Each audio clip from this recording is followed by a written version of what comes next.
যারা আছি, যত শিক্ষার্থী আছি, আজকে আমরা কেউ যে লাশ হয়ে বাড়িতে ফিরবো না এর কোন নিশ্চয়তা আমরা পাচ্ছি না। এই সব, এই যে অনিরাপদ ক্যাম্পাস, এই যে আমাদের নিরাপত্তাহীনতা, এই সব কিছু আসলে কি জন্য? আজকে আমরা যখন বহিরাগত মুক্ত ক্যাম্পাস চাই, তখন অনেক সুশীলেরা বলে যে তাদের ট্যাক্সের টাকায় আমরা পড়ছি, আমরা নাকি নিরাপত্তাকে নিজেদের অধিকার মনে করতে পারি না, আমরা নাকি ফ্যাসিস্ট আচরণ করছি। আজকে একটি শিক্ষা প্রতিষ্ঠানে শিক্ষা গ্রহণ করতে এসে আমি যদি আমার জীবনের নিরাপত্তা না পাই, আমার যদি মনে হয় যে আজকে আমি এখানে গ্রাজুয়েট না, একটা লাশ হয়ে ফেরত যেতে চাই আমার বাবা মায়ের কাছে, যদি আমি সেই নিরাপত্তাটুকু চাই, যদি আমি আজকে চাই যে আমি বেঁচে ফেরত যাব, আমার শেষ পরিণতি শাহরিয়ার আলম শাম্য ভাইয়ের মতো হবে না। আমাকে বহিরাগত কোন সন্ত্রাস নিজের ক্যাম্পাসের মধ্যে ছুরিকাঘাত করে হত্যা করবে না।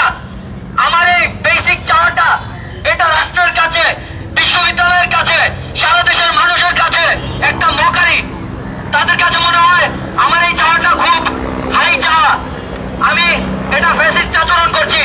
আমি ঢাকা বিশ্ববিদ্যালয়ে যখন নিরাপত্তা নিশ্চিতের জন্য আমরা যখন বলি যে সকল প্রবেশদ্বার বন্ধ করে দিতে হবে, যখন আমরা প্রবেশ মুখগুলো বন্ধ করি, যখন আমরা বহিরাগত মুক্ত ক্যাম্পাস চাই, তখন তারা বলে এটা তাদের অধিকার যে তারা ঢাকা বিশ্ববিদ্যালয়ে আসবে। কদিন পরে হয়তো তারা এই অধিকারের জন্য কথা বলবে যে তারা ঢাকা বিশ্ববিদ্যালয়ের শিক্ষার্থীদের মেরে ফেলবে। আজকে আমরা একটি শিক্ষা প্রতিষ্ঠানে ন্যূনতম সেফটি আমরা পাই না।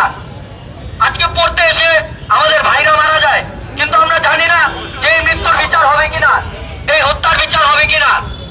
আজকে ক্যাম্পাসে এত এত সিসিটিভি ক্যামেরা, এত এত সার্ভেলেন্স টিম, এদের মতো অথর্ব, এদের মতো অকার্যকর কোনো কিছু আজকে হয় না।